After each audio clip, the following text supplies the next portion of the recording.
actually just gave me full body chills. Genuinely feel like this might be one of the best books that I've ever read.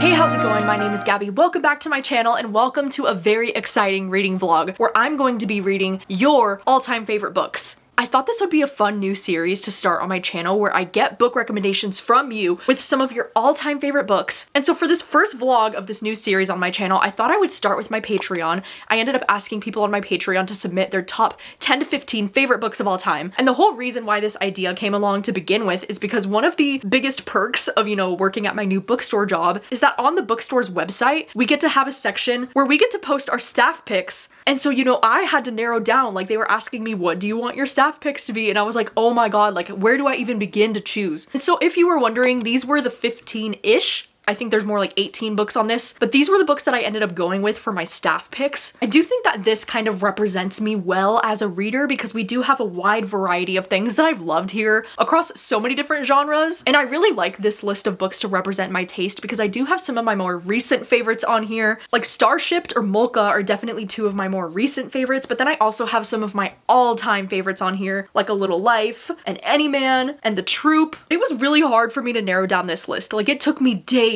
of thinking and overthinking, but I was really excited and really curious at the idea of learning, like, if you had to pick, like 10 to 15 books that are your all-time favorite books, what would you choose? And so I did end up asking this on my Patreon, and they were so kind enough to submit me so many books, and I thought maybe I would build a video series and concept around reading some of those books. And so one of the first books that I'll be reading for this video is this book called Sunburn, and this one actually came from Erin over on Patreon. As you can see, I have her entire list of favorites up on the screen here. And I think Erin's list really intrigued me because we actually don't have too many favorites in common. I actually think the only 5-star that I've had on her entire list is Savor It by Tara DeWitt. I think that's the only one that we have in common. But the reason why I was so excited to read Sunburn is because I've been hearing such great things about this book just in general. There's actually a lot of my coworkers in the bookstore who have been recommending this book to me and having this one featured on their staff picks page. And I've just been seeing a lot of people talking about this book recently, so I was just so intrigued. I was like, okay, maybe now is the time. And I did end up buying this copy from my bookstore to read for this video, and I'm so excited to get to it. And then the next book that I'm going to be reading for this video is this one called We Have Always Lived in the Castle by Shirley Jackson. This one ended up coming from Kat's list of favorites, and as you can see from Kat's list, we do have a lot of crossover with some of Kat's favorites here because I also loved Shark Heart and When the Wolf Comes Home, and The Eyes Are the Best Part by Monica Kim is on there. I also really loved Into the Drowning Deep and 11/22/63, but we do have some differences in our taste. Like I wasn't the biggest fan of I Was a Teenage Slasher or How to Sell a Haunted House. I was able to get my hands on this one from the library, and I've just been so curious to read this one because, this is from the same author as The Haunting of Hill House, and I actually really enjoyed The Haunting of Hill House, and to this day, I always say that that's one of the only classics that I've ever enjoyed. I've always been so curious about this one, so I figured now would be the perfect time to read this. Alright, and then the next thing that I'm going to be reading for this video is going to be this one called Tinfoil Butterfly. This one actually came from Zoe's list. As you can see from Zoe's list, oh my gosh, we have so many favorites in common because Zoe has The Har on her list. She has We Spread, Pet Cemetery, Nothing But the Rain. We just have so many in common, and this is another one that I was able to pick up from my library. This is a book that I've been so curious to read for such a long time. I've heard a lot of praise for this one. I'm actually not even sure genre-wise if this one falls more into like literary fiction or if it's more horror. I guess we'll figure that out together. And then the last book that I'm going to be reading for this video is going to be Ghost Summer by Tananarive Due. And I'm actually going to be reading this one because of my friend Casey. Because look at Casey's list of favorites. Like, oh my gosh, we are twins. Because Casey's also a really big fan of The Seven Husbands of Evelyn Hugo. We have Book Lovers. I loved In My Dreams I Hold a Knife, A Short Stay in Hell, Behind Her Eyes. Like, so many of these are also some of my favorite books of all time. And I actually, before doing this video, I had never even heard of Ghost Summer because Tananarive Due is an author that I have read from before, and apparently this one, Ghost Summer, is a collection of short horror stories. Like, what are you even talking about? That sounds incredible. Luckily, I was able to grab a copy of this one from my library as well, so like my library really came through for me in this video. And I also did want to mention that I did try to read a few other books for this video that I unfortunately ended up DNFing pretty early on, but one of the books that I originally was going to include in this video came from my friend That Cheesy Scrub. On their list, they ended up having the book In the Lives of Puppets by TJ Klune, and because I recently just read a TJ Klune during Summerween and I absolutely loved it so much, I thought, okay, maybe this is my chance to read another book from this author, but I got about 50 pages into this this one and I just wasn't really feeling it. I mean, I know with like my particular reading taste, like I'm not really a big fan of reading about puppets in general, so I knew that this was going to be kind of like taking a risk to read this one, but I just don't think that this is going to be the book for me, so I didn't end up including it in this video. And then another book that I really wanted to include in this video because it was mentioned on not just one, but 2 different lists was Divine Rivals. My friend Jan ended up listing it on her favorites list, and then also my friend Amber listed it on her favorites list. And you know, from the looks of both Jan and Amber's list, it definitely does look like they read a little bit more fantasy than I do, but I started reading Divine Rivals and this was actually like my second time trying to read this book. I actually had DNF'd this book like last year when I tried to get into it, and last year when I tried to read it, I think I got like 50 or 60 pages in, and then this time I got exactly just that far in and I was just like, I'm just not feeling in the mood to read this. So I don't know if it's just me, but I just really don't think that this is going to be the book for me. So sadly, I decided not to include this one. But anyway, these are the 4 books that I am going to be reading for this video. And if you do like the idea of this being a new series on my channel, then let me know, because very soon I would like to make a YouTube post just like on my YouTube community tab asking you for your top 10 to 15 books of all time. I would really like to do that soon. That way I can make a round 2 of this video very soon in the future and pull a lot of books that I've never read from your favorites list. But anyway, let's get into the reading vlog.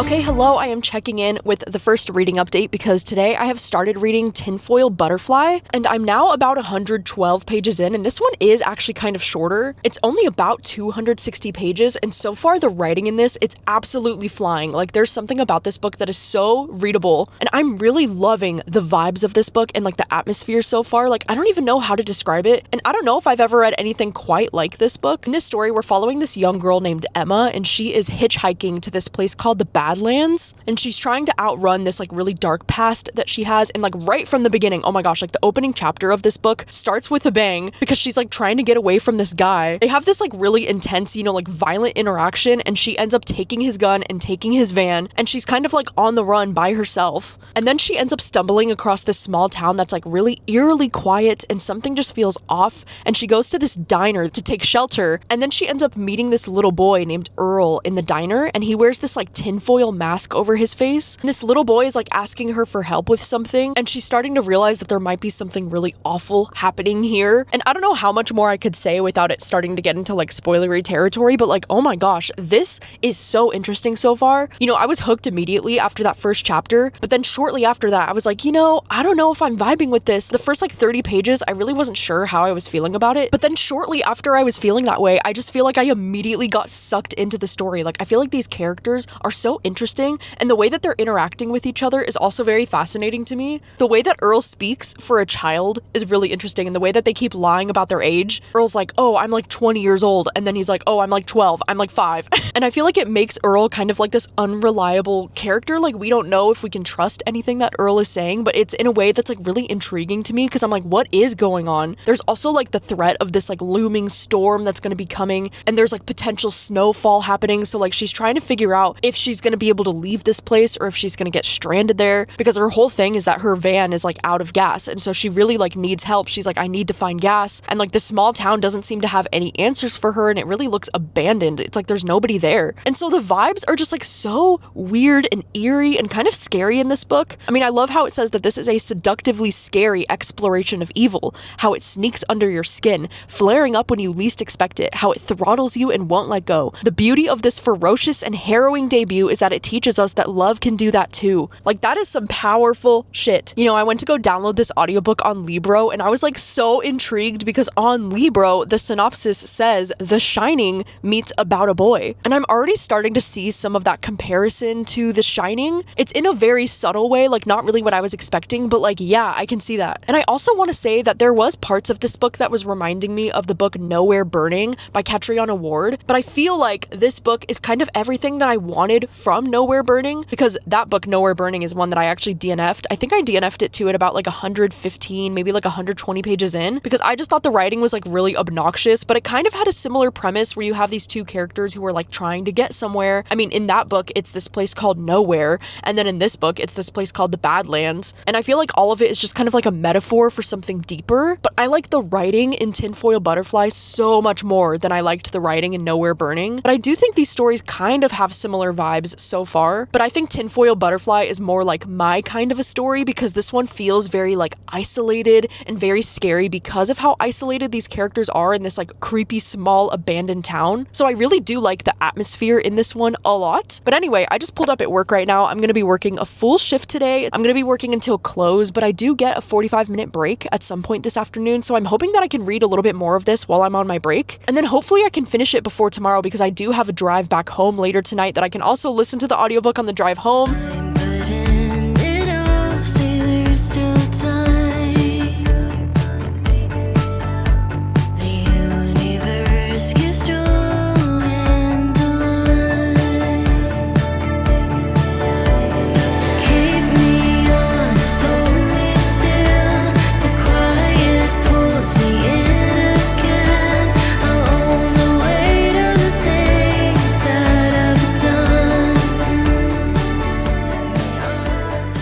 Hello, I wanted to check in with an update because it is the next afternoon. I just got off of work and I just finished reading Tinfoil Butterfly. Oh my gosh, the last chapter of this book actually just gave me full body chills. That was so beautiful and sad. This book ended up being quite a bit more like literary horror than I was expecting. I just loved the writing in this. The writing in this was so gorgeous. It was so haunting. There was just something about it that kept me really captivated the entire time I was reading. And it was all very sad. Like, I feel like this book was really sad and really bleak, and I feel like it continued to get more and more depressing the more that I was reading it. I don't know, the way that this author was able to like flesh out these characters, it was so interesting to me because our main character, Emma, I feel like she's really one of those characters where like at times it can be hard to root for her because of the things she did when we like learn about things that have happened in her past. I'm like, oh my gosh, she is a bit of a controversial character, but it also just made her such an interesting character to follow, and like her connection to this young boy, Earl, like tell me why it was so wholesome. It was so sweet. I literally wanted to take this little boy Earl like under my arms and just give him a hug. I really do think this is one of those like literary horror novels where it's trying to show that the real horror is humanity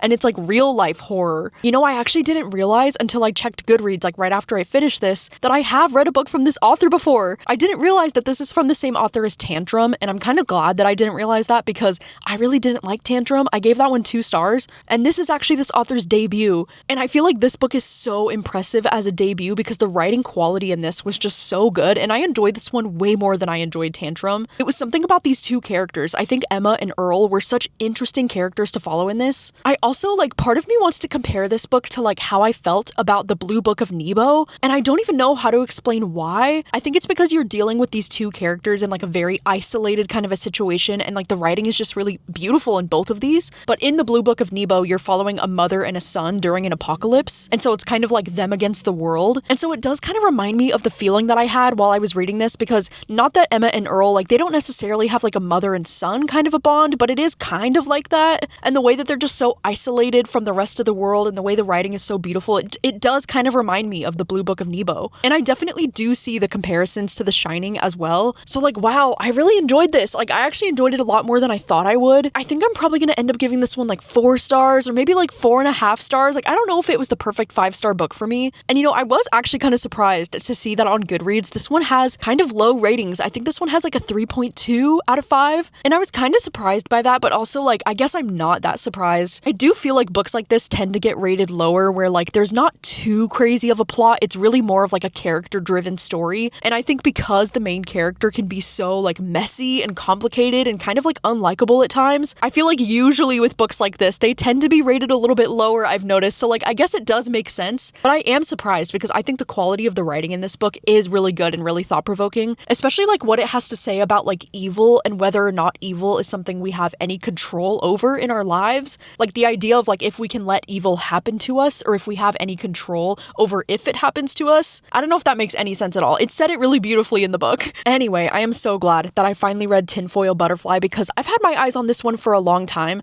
and I've always been curious about it. So it feels great to kick off this video with a book that I really enjoyed. Anyway, like I mentioned, I just got off of work. It's almost 6 o'clock at night. It was a really great day in the bookstore, by the way. I ended up buying this soap while I was in the bookstore. It's this one called Goat's Milk because, you know, not only do we have, you know, books at my bookstore, but we also have a lot of like other kinds of products as well. And when I smelt this, I was like, oh my God, it smells so good. I don't even know how to describe this to you. Like there's no other descriptions of the scent other than goat's milk. I have no idea how to describe the scent of this to you, but it is so nice. It is so pleasant. Every single time that I go to work, I like go over to the table and smell it and I'm like, yeah, I'm still obsessed with it. So today I was like, you know what? I'm buying it. Anyway, I am about to go and pick up some dinner and head back home. And then I think the next book that I want to read for this video is Sunburn. I do have that one currently checked out from the library as an audiobook, so I think that's going to be the one that I'll read next. The time of your life, every single night, the confetti's raining down. You put your hands to the sky, center of the crowd, you're the talk of the town. And I tell myself I don't want that, what glitters isn't gold. I tell myself I don't need it, 'cause I'm fine. Okay, hello, I am here with an update because this morning I started reading Sunburn. I only planned to read a little bit of this morning and now I'm already 160 pages in. I'm like 55% of the way through the audiobook already and I am loving this so much. The writing in this book is so freaking beautiful. The yearning between these two young girls is absolutely killing me. I mean, just to give you a sample of the quality of the writing in this book, listen to the first few sentences of this book. Chapter 1 begins in June 1989 and it says, "Now is the time between birth and slaughter. Another summer has arrived. I spend my days waiting for something to happen, something glorious, even something tragic, but nothing ever happens." God, is that not the most beautiful beginning to a story that you've ever heard? So in this story, it's taking place in like the early 1990s in Ireland, and we're following these young teenage girls. The main protagonist that we're following, her name is Lucy, and she is madly in love with her best friend Susanna. But because they're living in this really small town in Ireland, that is a very religious town, by the way, she's kind of like forcing herself to like bury her feelings about her friend, and she's trying to convince herself that it's wrong. She's trying to date this boy named Martin that clearly has all of these feelings for her, and she's like desperately wanting to feel the same as him because she feels like there's something wrong with her for wanting this girl as much as she does. It says, for years, Lucy buries her obsession until one summer right before graduation when her friendship with Susanna escalates. It is both the best and the worst thing that's ever happened to her, and she will do anything to keep their secret safe. Oh my God, this book is just so gorgeous. Like the writing, I cannot get over the writing in this book. It is genuinely so beautiful. You know that I'm a big fan of yearning when it comes to like romance books that I enjoy, and this has some of the best yearning that I've ever read in my life. These two are absolutely crushing me. Just an example for the type of yearning that I'm talking about. This isn't a feeling, it is a state of being. She has put herself at the center of my attention. She is taking control of my emotions, and I feel her thrashing around within me so intensely. I pray she will never go. How can I fix this? Do I want this fixed? I wouldn't want to live not knowing the goodness of Susanna. She is fresh air and warmth and mornings in July. What is there to fix? There is evil in my yearning, I know, I just can't see where yet. Like, oh my God, the way that this book talks about like religion and like the idea of another person being your God and like something that you want to worship, oh my God, it is gorgeous. It says, being alone with her now, I feel I am the nearest that I have ever been to God. And I'm also just like dying over like the letters that they're writing to each other, because that's one of my other favorite things in romances. Like I love when the characters take the time to write letters to each other. And in this one letter, this one quote, when she said, "Susanna, since the day I met you, I have wanted to let you know that you are a spill of gleaming gold on my otherwise dull and pointless world."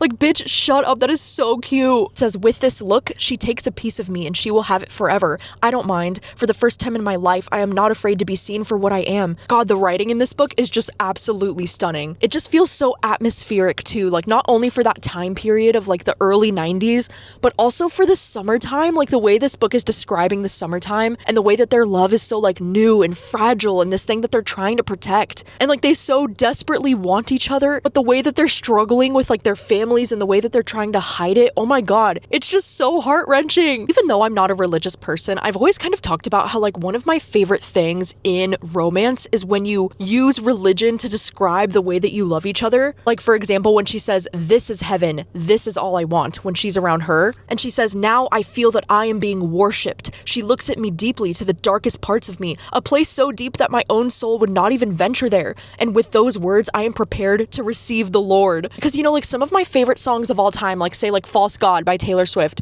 or like Take Me to Church, or even the song Do You Like That Baby by Baby Nova, like all of those songs are kind of like using religion to talk about falling in love with another person, and I think that's such a fascinating concept to me. Like I really love when songs do that and when stories do that. This book is also reminding me of that book that I just read earlier this summer called Girls Girl. It's really reminding me a lot of that because it has a lot of similar vibes where like you're following these two girls. It's like a coming of age story as they're growing up and like discovering more about themselves and like having their first sexual experiences, and then also realizing that they might be falling in love with their best friend. That one also takes place over a summer, and it just has very similar vibes. So I think if you enjoyed this one and you haven't yet read Girls Girl, then I think you would really enjoy that one too. And the writing in Girls Girl is also really beautiful, but I've got to say this book has some of the most gorgeous writing that I've read this entire year. Like this writing is so beautiful. It's like every sentence is so perfectly crafted. There's even parts of this book, like as I'm approaching the part that I'm at right now, it's kind of reminding me of The Seven Husbands of Evelyn Hugo, like just a little bit. I'm absolutely obsessed with this. I think this might be one of the best sapphic romances that I've ever read. I just feel so connected to these two. So you could say it's going incredibly well, and I am so positive that this is going to be a 5-star. And I'm so happy to be loving this one as much as I am, because I did notice when Erin submitted her like all-time favorite books, she not only had this one, but she did have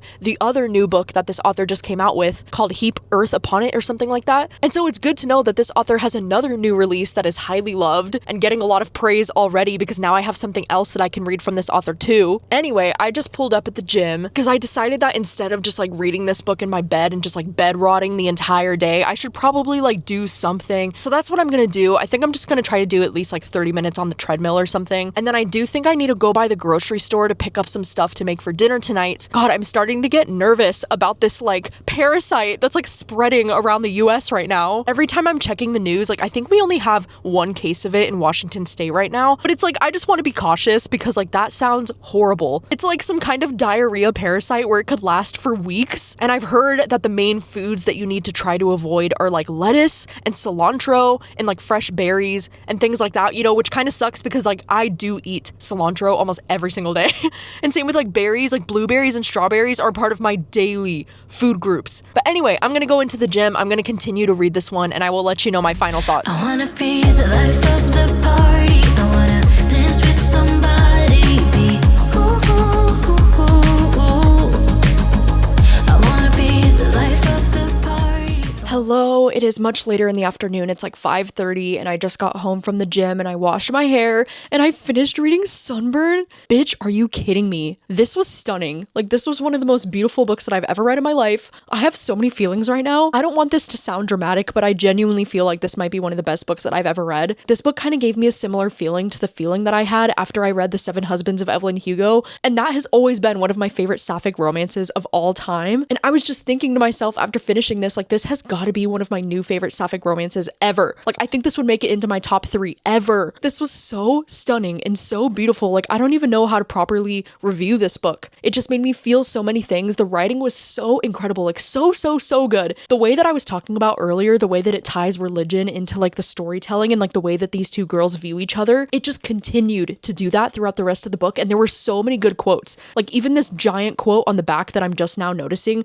was one of my favorite quotes in this book, when she says, "Never in all of my years of Christianity has there been talk of an angel like this. My God, she is not even walking. She floats around the room." Or what about this one? "Susanna, you are heaven made flesh. You have been the greatest fire of my life." Or we have this one, "The earth deserves to know her. She is too bright to hide. Heaven and hell should know her." Or we have this one too, "I would sooner face the devil than lose her." I don't think I'll ever get over how beautiful the writing is in this book. Like since I have known her, Susanna has been a flame in bloom. She took me from ash and made me human. All of this book is poetry. And like all of those quotes that I read to you are literally just the tip of the iceberg. Like when I tell you I annotated this book like a madman, like do you see all of those tabs? I was underlining things on almost every single page of this book because like I was saying before, it's like every single sentence in this book feels perfectly crafted to make you feel something or to make you think about something. I really love this one blurb on the back that says this captures all of the intensity of first love blended with the claustrophobia of small town life, because that's exactly how this book feels. There was also this one moment where she called her this nickname and it absolutely ruined my life. It was on page 140 and she only did the nickname thing the one time, which like if you know me, you know that like sometimes I'll talk about how like I find nicknames to be so annoying unless they only get used like one time. And I think a nickname is like most effective for me when it's just like a one-off thing. Like they say it one time, oh my god, it hits so much harder. And like the nickname that she gave Lucy, oh my god, that ruined me. Oh my god, it was so good. And I also just really appreciated how complex of a character Lucy was, because like there would be times where I'd be like, girl, are you freaking kidding me? Like she would be making some decisions where I'm like side-eyeing her so hard. And I had to remind myself like, okay, this is a teenage girl we're talking about here. You know, she's like 17 years old. But I feel like it just made her so much more of a complex character and it made their situation feel so much more real. And I think that's another part of the reason why it reminded me of Evelyn Hugo so much. Also because of the way the color green is like represented throughout this book also kind of felt like an Evelyn Hugo thing. I don't know, I just loved this so much. Like I don't think I'm ever gonna get over this book. I think this book might make it into like my top 5 favorite books that I've read this year, which feels crazy. Anyway, I think for dinner tonight, I'm probably gonna make one of my like beef and corn avocado rice bowls that I really like to make, but I think I'm gonna have to pass on the cilantro, which is unfortunate because I do love cilantro in those bowls. So I'm gonna make that, and then I think tonight, me and my mom are gonna start a rewatch of New Girl, and then tomorrow, I'm actually gonna be going out with my sister and trying this new coffee spot that we've never been to before, and it sounds so cute because I think it actually used to be a real fire station, and then they turned it into a coffee shop, and I was like, that is so adorable. So hopefully that's gonna be a really great vibe tomorrow. All these years, you've been mine. It wasn't easy, but we worked it out. All those tears, ups and downs, I swear it's been the best ride of my life. Look at where we are now, baby. Only blue skies ahead. And it wasn't all bad, baby. Look at where we began. Making out in my room, nobody had a clue. Sneaking out past curfew, we were only 17. Didn't say I love you, but we knew it was true. To this day I still do love you like I'm 17. Time went by, oh so fast. Back then we didn't know this love would last. You and I, still attached. Each other's futures and each other's past. Look at where we are now, baby.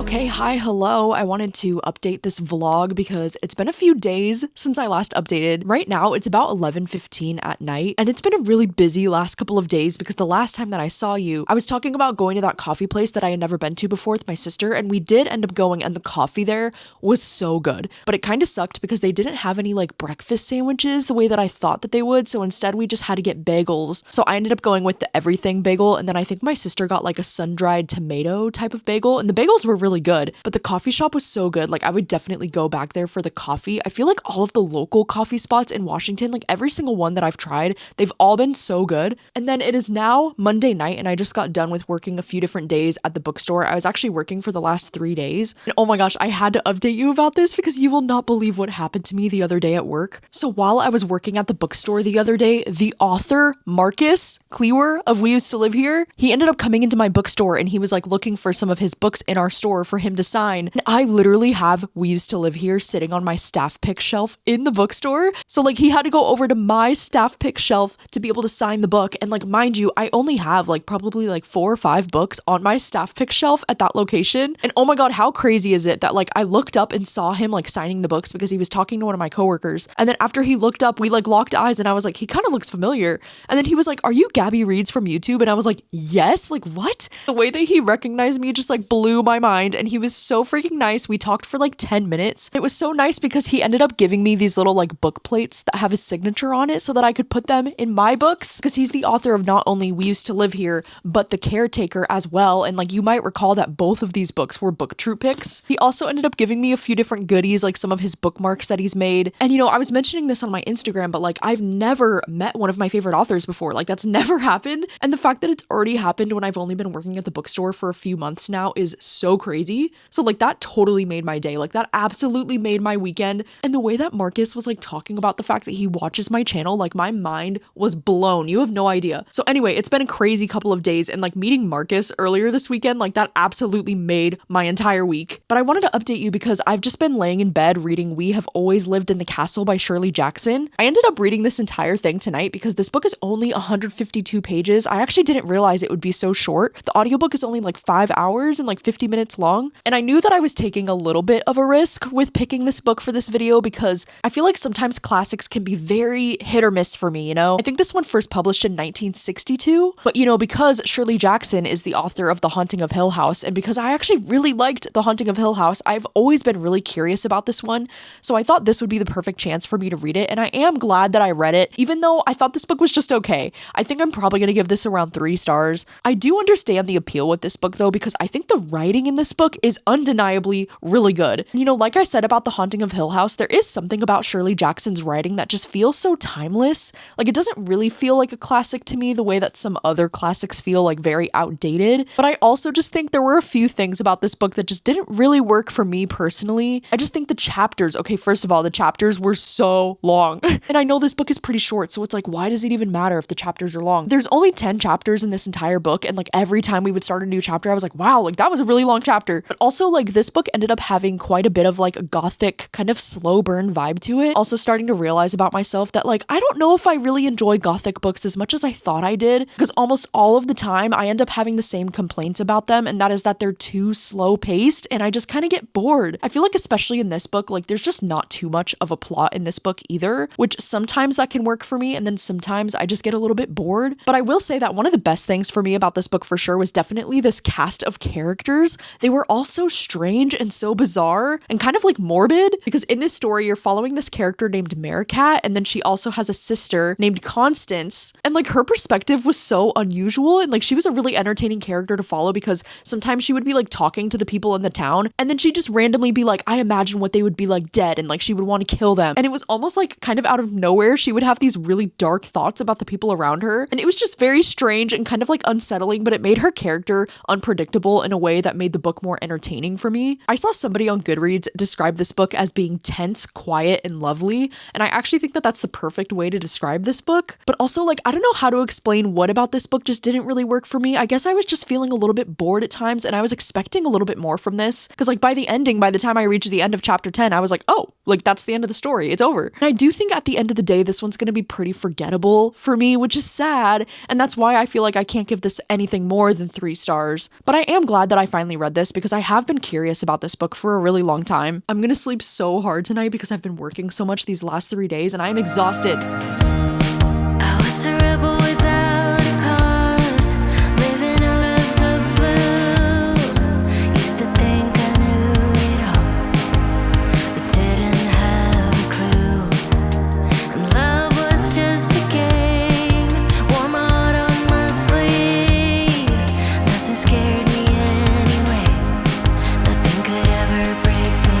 Now I'm falling down, thought I'd have it figured out by now. Okay, hi, hello. It is a beautiful day today. I ended up driving down to like one of my favorite local parks, and I went to the coffee shop, and then I've been doing some reading by the water, and I've been reading Ghost Summer by Tananarive Due. I'm at the park right now, and I tried to like find a spot where there's not too many people around so that I could update you. So I'm sorry if this angle's a little bit awkward, but you're just like resting on top of my backpack. This book is actually divided into a bunch of different short stories, and so far I've read 3 of the short stories. I'm on the 4th story right now. Something that's actually really cool about these these short stories is that each of these stories are divided into different sections. So like the first part of this book is called Gracetown, and then the first 3 short stories all take place in the small town of Gracetown, which I thought was really cool. So we have the first story that's called The Lake, and then the second story is called Summer, and then the third story is actually called Ghost Summer, and that one was like the longest one so far. That was almost like the length of a novella, and it took up most of those pages, which makes sense, you know, because the book is named Ghost Summer after that one story called Ghost Summer. And I ended up loving that story a lot, actually. It just had some really great atmosphere for like the summertime, because like the whole premise of that one is that you're following this young boy who like thinks that he saw this ghost, and then in the small town of Gracetown there's all this lore about like the ghosts in the area and how you can only see them in the summertime,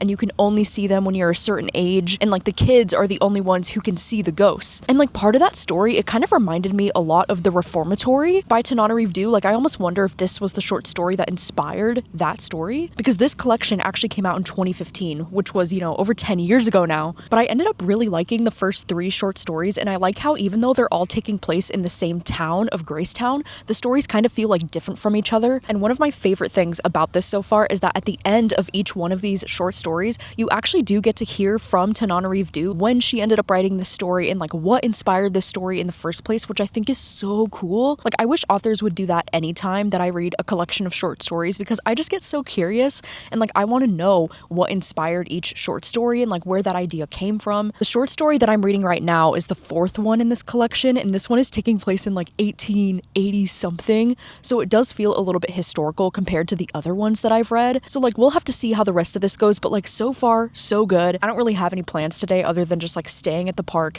and reading the rest of this book. It's going well. I'm also listening to the audiobook, by the way, and Tananarive Due is actually one of the narrators on the audiobook, which is cool.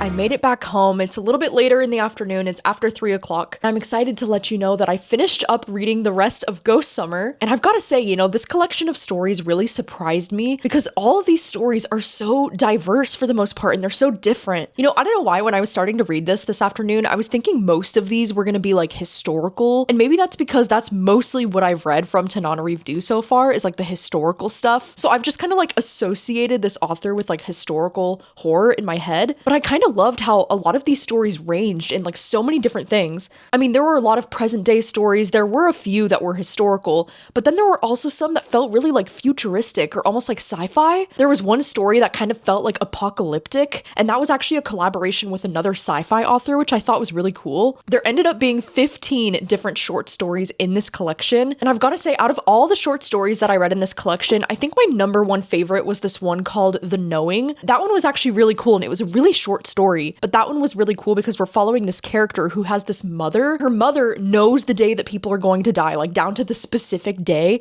Like she doesn't know how people are going to die necessarily, but she knows exactly the day. And I thought that was a really unique and like really cool short story concept, because it was almost like when her mom would be angry, she's like, I only have to deal with you until this day. And she would just like tell people what day that they're going to die. And there was a lot of conversation in that short story about whether that's something that you would want to know or whether that's something that you really wouldn't want to know. And I just love stories that kind of explore themes like that. I also ended up really liking the short story that was called Like Daughter. That one definitely had some like feminist themes, and it was a little bit difficult to read parts of that one because of the, you know, subject matter, but I thought that one was a really strong short story. I also thought it was kind of beautiful because, you know how I was mentioning how Tananarive Due, at the end of each one of these stories, we kind of get to hear, you know, like the inspiration behind why she wrote it. And I thought it was so beautiful because for one of the short stories, I actually can't remember which one it was, but she said that she was writing it in an attempt to like fix her family's history with like what could have been if this awful thing didn't happen in her family. And I thought that that was really beautiful, and like what a therapeutic short story that must have been to write for her. I think for me, the best short stories in this entire collection was that one called The Knowing that I just mentioned, and then Like Daughter was another favorite, and then the story Ghost Summer. That one is the one that's more novella length because it's the longest one in this collection by far, and I do think that was one of the better short stories. And you know, now that I'm thinking about it, I didn't even see in Casey's original like list of all-time favorites, if Casey meant that Ghost Summer, like the short story, was one of her favorites all time, or if she meant this collection of stories. Like, maybe I should have looked further into that, because maybe Casey only meant the book Ghost Summer, like the novella is her favorite. So like, I don't know. Maybe Casey will have to clarify if Casey's watching this video. I love reading short horror stories. I mean, I do love reading anthologies just like in general. Like, I find short stories to be so fascinating, but especially in the horror genre, because, you know, as I'm always saying, it doesn't take a lot to be creepy. It doesn't take a lot to scare you. And I think some stories and some ideas function so much better as a short story than they would have as a full-length novel. And I just love getting to see authors kind of be more experimental and like have all these weird random ideas in a short story collection. Like, it's just so great. And apparently this is the first short story collection that Tananarive Due ever published. I actually don't know. Like, I need to look into it to see if she has published any other short fiction since, because, you know, this one did come out in 2015, so like it's been a few years. But I really do enjoy this author's writing, even though at times I do find it to be a little bit like slower paced, but she's really good at like building an atmosphere and like building characters that you just instantly care about. I definitely agree with this one blurb on the back that was saying Tananarive Due is a modern master of horror and humanity. And that's so true, because I feel like her horror stories especially are really rooted in like the horror that is humanity. And it's kind of like holding up a mirror back at us and being like, look at us, look at how horrifying humans are. And I think overall, I'm probably gonna give this collection about like a 3.5 star. I feel like that feels right overall. Some of the short stories in the back half of this collection just didn't impress me as much as some of the short stories in the first half, especially in the section that's called Carriers. I feel like so many of those stories kind of felt like experimental sci-fi, almost like apocalyptic, in a way that they were starting to feel a little bit similar to each other. But then I also really loved the final short story called Vanishings. I thought it ended so strong. All right, so that is gonna be a wrap on this video. I am so excited to complete this video project because I've been working on this video for weeks. It was actually because this audiobook hold was taking forever to come in. Oh my gosh, it's been like over a week since the last time that I was able to update this vlog, and I was a little bit too intimidated by this to try and just read it physically, so I really wanted to wait for that audiobook hold to come in. I'm really glad that I decided to make this video because I ended up reading one of my new favorite books of all time, Sunburn, which I can't stop thinking about, by the way. It's been like 2 weeks since I finished reading Sunburn, and that book has literally been living in my head rent-free. I've already been talking about it with so many of my coworkers who also recommended it to me, and I was like, oh my gosh, like this is one of the best books that I've ever read, and we've all just been fangirling over Sunburn together. So like, truly, if you have not read Sunburn,